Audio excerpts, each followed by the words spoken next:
State Farm agent Jason France on the west side of the Clinton Square, or click our icon at DeWittDailyNews.com and see how our full lineup of State Farm insurance and financial services can help protect your family.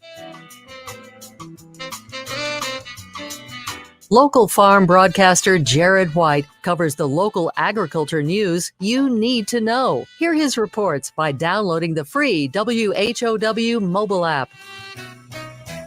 This is Pastor Paul Stroop, Clinton Presbyterian Church. Allow me to lead us in a word of prayer. Oh God, we pray for all those impacted during this pandemic. Remind us what it means to live in community and help us to have concern for others above ourselves. During these challenging times, guide us to spread hope and not fear, to find unity, not division. Give us the courage, the strength, and an unwavering trust in you. In your name we pray. Amen.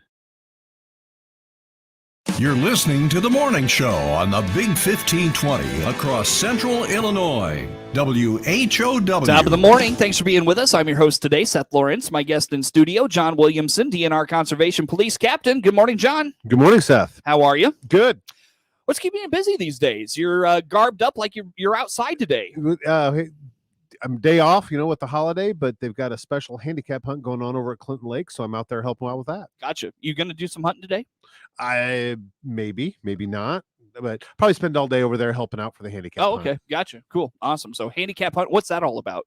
So they've done this for quite a few years, and they have 30 spots for people to apply for. I think they had 126 applications this year. If you meet the requirements for a handicap hunter, you can apply, and they close down all the Muscootin area, and they get to hunt. Really? So they'll hunt in the campground, different places like that, and it's good for the hunters. They have a lot of good opportunity, and secondly, it kind of thins those deer herds in those areas where they're really, they're getting overpopulated, that sort of thing. So it kind of serves a purpose in what it does, but it gives some of the handicap hunters a chance to get out and then enjoy hunting. Now that I say this, I'm gonna see like a million deer and get in a deer car accident, but haven't seen too many deer along the roadways so far this fall. Been really quiet. Well, I think they're just finally, with the harvest kind of had the big stall there for a couple weeks while it dried back out.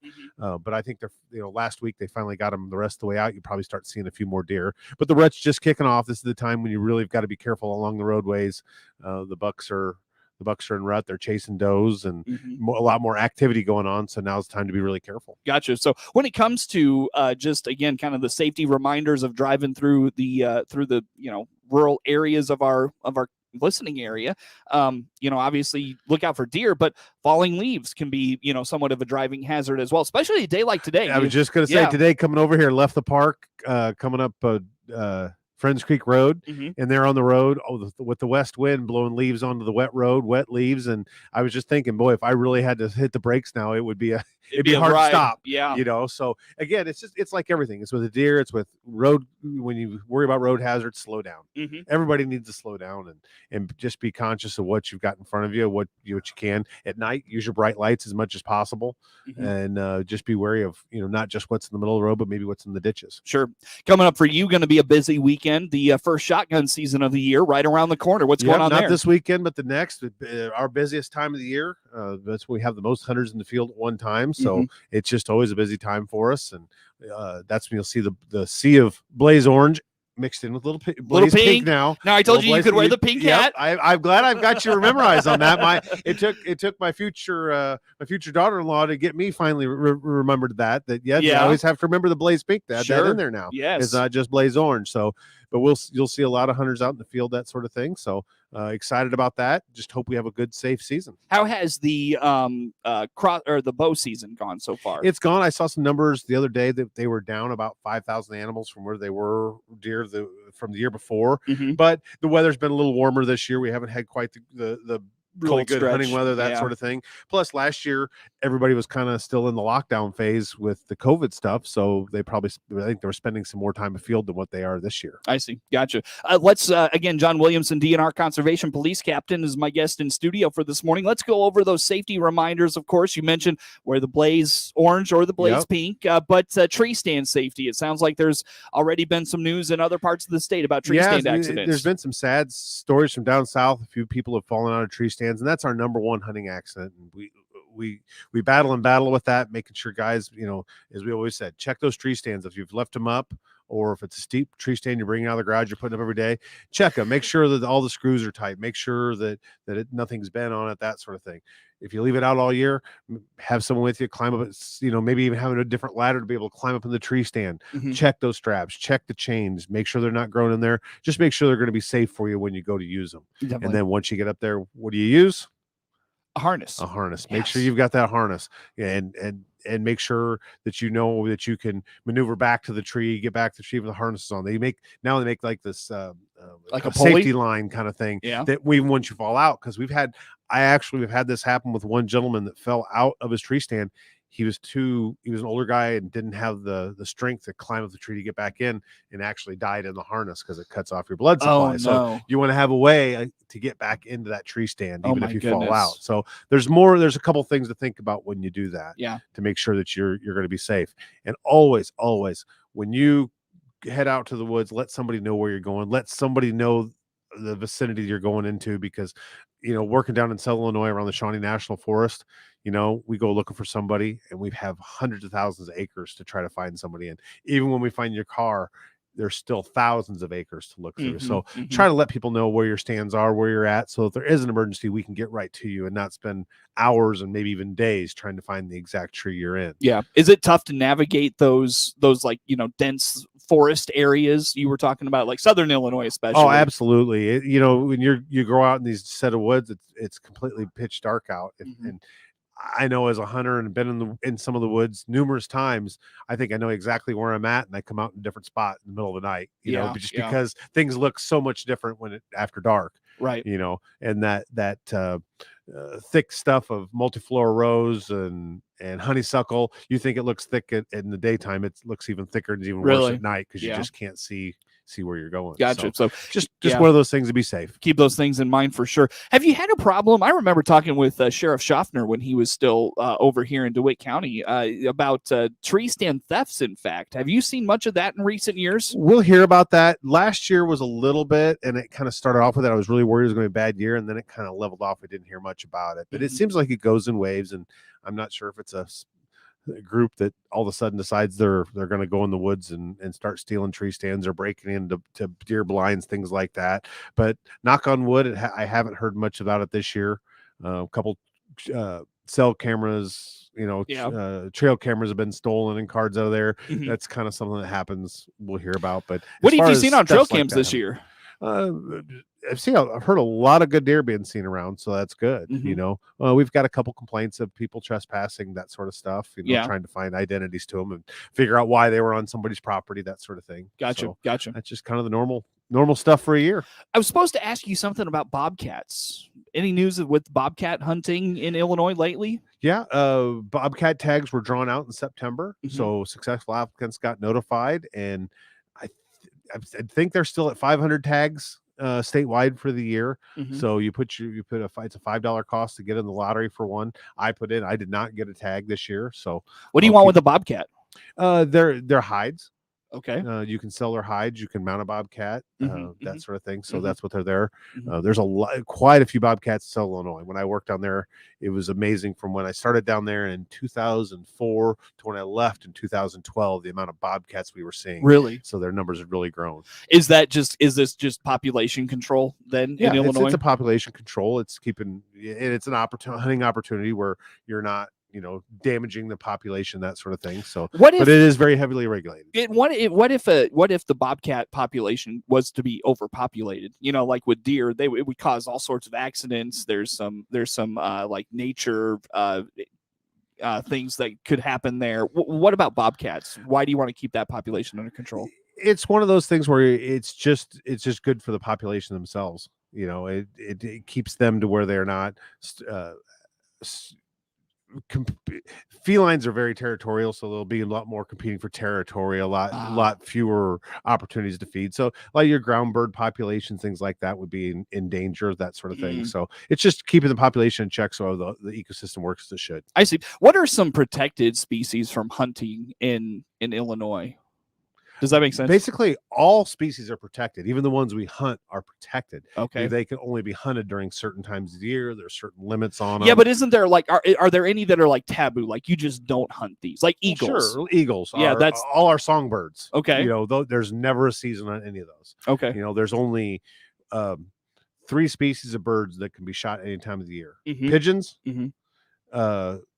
English sparrows, and European starlings. And those are because they're invasive species. They hurt the population. They can hurt different things. So there's no season on those. But those are the only 3 bird species that can be shot year round. Didn't know But that. basically, all your songbirds and everything like that, they're completely protected. I remember like maybe I don't know this time last year, maybe last summer there were some issues with eagle, like an eagle had been shot or something. You were looking for some info on that. Yeah, I was at last. Was it 2019 even? Boy, I don't know. That was a while back. Anyways, eagles, are there like any like those? They're not being like shot or anything like We that. have not had any reports on eagles this last year, so it's been good. I don't know why that one strikes a chord with me for whatever reason. Now, the other day we did pick up 2 dead bald eagles, one up in Livingston County and one in Macon County. One was on a power line. We're not sure, so we're checking with power companies and things, making sure their lines are correct, make sure they have it. And then one looked like was hit by a car down in Macon County. We do pick those up once in a while, and it's becoming more and more as our population grows. We're dealing with it. And that's they feed on dead animals a lot, carrion a lot. So that's what happens. They'll be on the side of the road. Somebody won't notice them until they start flying up. Oh man, we had a dead deer out here, and with that creek just up the way, I'm surprised we didn't see a couple eagles. Or maybe they came during the night. Are they nocturnal? No, they are not nocturnal. Okay. Nope. No, but I wouldn't doubt it. Sometime you wouldn't see an eagle on it. That's for sure. Yeah, I'm surprised after you said that we didn't see that. Maybe they did and I just missed it. So, anyways, John, anything on hunting that we missed? Hunting seasons? I know, like I said, shotgun season coming up. I would say this. One thing that I'm sure you would want to promote is, when you're out doing your shotgun hunting, make sure you know what you're shooting at, and again, wear the blaze pink and orange so folks can identify you. All those things. Absolutely. You just want to make sure your target. Make sure what's behind. Yesterday we had a complaint about somebody target shooting, sighting in their slug gun and not, and somebody was behind bow hunting. And it's one of those deals of you just want to make sure what's safety around you, even when you're just sighting in your gun. So always know what's your target, what you're behind. You go through the hunter safety class, talk about not shooting over hills, things like that. Make sure you know where your target is, and make sure you've got the appropriate tags for what you're going to shoot, because some counties have antlerless tags, so you couldn't shoot a buck. So make sure of your target beforehand. Gotcha. Just where do folks go for all things DNR, hunting safety, and just DNR information? How about that? DNR.illinois.gov should have all your information, phone numbers if you need help. If you're out in the woods, you need one of us to respond quickly. Illinois State Police, your local dispatch, call them and they'll dispatch us. That's John Williamson, DNR Conservation Police Captain, my guest in studio. A lot more with him on the way on the WHOW Morning Show.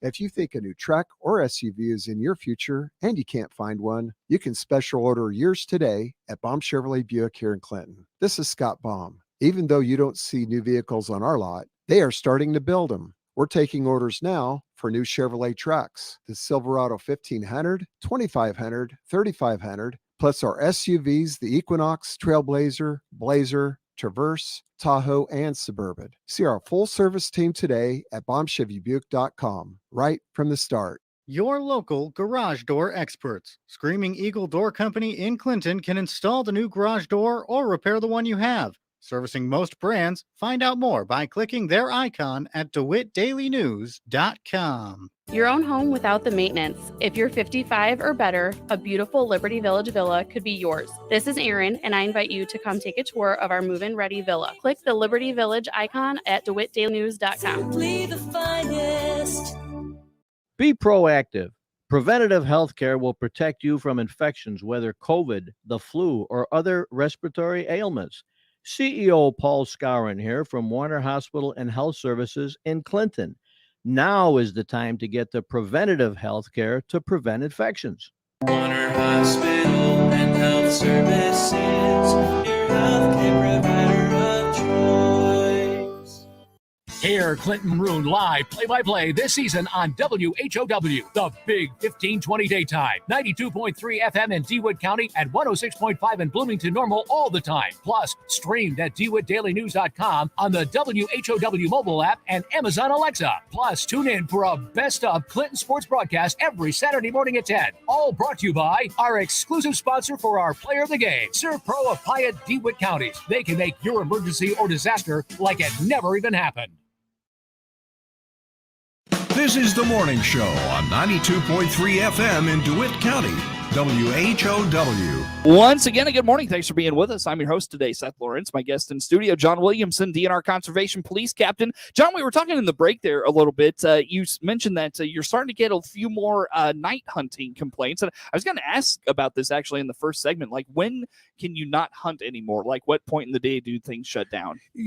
So the hunting hours for most animals are a half hour before sunrise till a half hour after sunset. Okay. Waterfowl ends at sunset. Mhm. But as far as deer hunting, half hour before sunrise to a half hour after sunset. Okay. So we're kind of seeing an increase this year, and we kind of talk about maybe it's the pandemic, maybe it's people who really don't hunt but bought weapons and now they're out looking for something to do with them. But we're getting a lot more night hunting complaints in some parts of the state. Yeah. Not so much right here, but in Southern Illinois, Northern Illinois, it seems like that's something that's kind of going on. Gotcha. So we're starting to see a little bit of that go on. All right. Guys around here really know the rules, it feels like.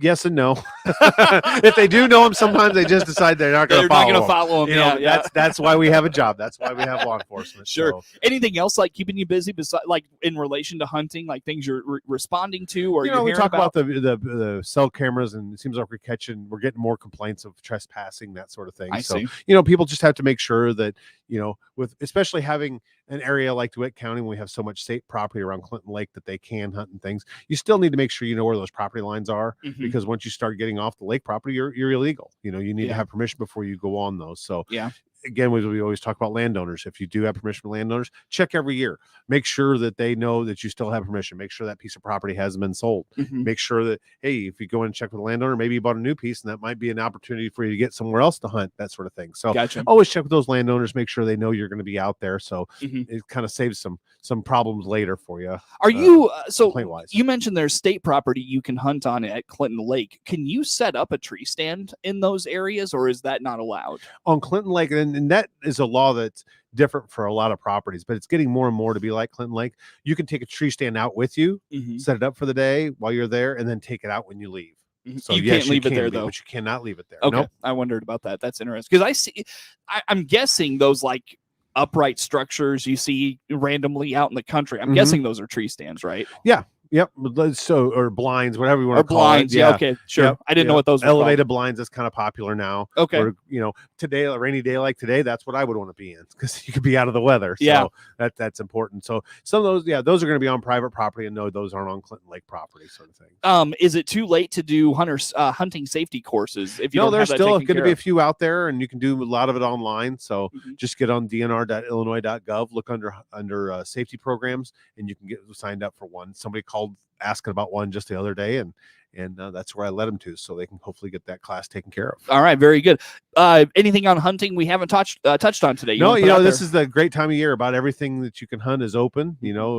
Upland game opened last weekend. Waterfowl opened the weekend before. Yeah. So with shotgun weekend right around the corner and bow hunting still going on, it's kind of one of those times of year where hunters are really enjoying themselves. Gotcha. Very good. Let's talk fishing, John. Clinton Lake. What's going on at the lake these days? Hey, crappie fishing starting to pick up. We're starting to see a lot more crappie fishermen out again, and they're starting to be successful. It's that time of the year where the crappie again moving up a little shallower and seeing some success out there. Sure. A reminder that the 48 bridge to the DeWitt Bridge, that's closed, correct? Yep, that's all closed. That's the Fish and Waterfowl Refuge. So all that is going to be closed until April 1st. All right. Just it's the same as it has been for quite a few years. I know what I was going to ask you, John. Also Bobcats, but also I have heard that garbage is becoming a problem on Clinton Lake, maybe the spillway specifically. Yeah, we talked about that with Jared, for the Saturday show, and it's the same thing. The signs are up there, and it's one of those deals where people can't pick up their trash and take care of their own stuff. The area could be closed. So if you carry it in, carry it out. Make sure that if if it's trash, pick it up. If you're down there, hey, help us out. Pick up some trash while you're there. We try to put some trash cans out there so people don't have to carry it all the way out, but get it to a trash can. If there's no trash can there, it's full, get it to your car and make sure you take care of it yourself. Mm-hmm. What kind of trash is out there, if you don't mind me asking? A little bit of everything. Yeah. I mean, I venture to guess like beer cans and stuff. Beer cans, beer bottles, bait containers. Bake containers? Yeah, bait. Bait. B-A-I-T. I'm like, who's baking on Clinton Lake? If they're baking down there, I need to know. Exactly. So if there's cupcakes there, I would like to know. I was just going to say, I'll get into hunting just so I can bake on Clinton Lake. Exactly. So there's all sorts of garbage there because, there's a lot of people that want to go down there and they'll spend the day down there at the spillway and fish and things, which is great, but just make sure to take that trash back out with you. There you go. So take care of that. At what point would you like close it? That's up to the site super if his decision. It's not my decision. So don't make him mad on these days, John. When you see there's a lot of trash, keep him happy. Keep him happy. Yes. Got it.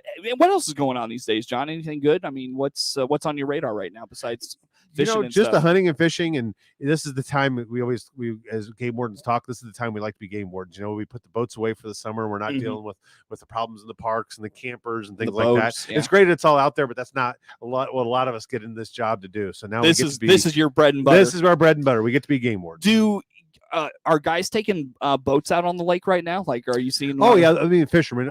You'll see a pleasure boater every once in a while, especially on days when it's it's been a little warmer. You'll see like some Saturday boats, like Saturday. Yeah. I'm sure there were some pleasure boaters out there, but this time of year we're seeing the fishermen and the duck hunters.